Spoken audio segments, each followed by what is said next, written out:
9 აპრილის მემორიალთან მისულ ოცნების ლიდერებს აქტივისტები შეძახილებით დახვდნენ მთავრობისა და პარლამენტის წევრები რუსთაველზე პოლიციის კორდონის გავლით მივიდნენ, მათ ტერიტორია უკომენტაროდ დატოვეს.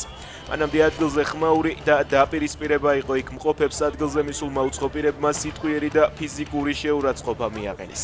ნაცემია ორი პირი დაკავებულია პროტესტის მონაწილე შაკო ბაღდოშვილი. 9 აპრილს დაღუპულ გმირთა ხსოვნას პარლამენტის წინ მისულები პატივს მიაგებენ. გმირთა მემორიალი ცოტა ხნის წინ გვირგვინით შეამკო ევროკავშირის ელჩმა პაველ ჰერჩინსკიმ, პირველი კი მემორიალთან ამერიკის ელჩის მოვალეობის შემსრულებელი მივიდა.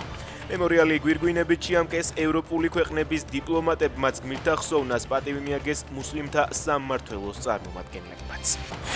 კობახიძემ დინარაძე ისევ დააწინაურა, ის ამიერიდან სუსის პოლკოვნიკი იქნება. ბრძანება 8 აპრილით თარიღდება. მანამდე ერთი თვით ადრე კობახიძემ დინარაძეს ვიცე-პოლკოვნიკის წოდება მიანიჭა. გასული წლის 25 დეკემბერს კობახიძის ბრძანებით დინარაძეს ჯერ კაპიტნის წოდება მიენიჭა, მეორე დღეს 26 დეკემბერს კი მაიორის. ბათუმიდან თბილისში მიმავალი მატარებელი ადამიანს შეეჯახა. ამ დროისთვის უცნობია, როგორია მისი ჯანმრთელობის მდგომარეობა.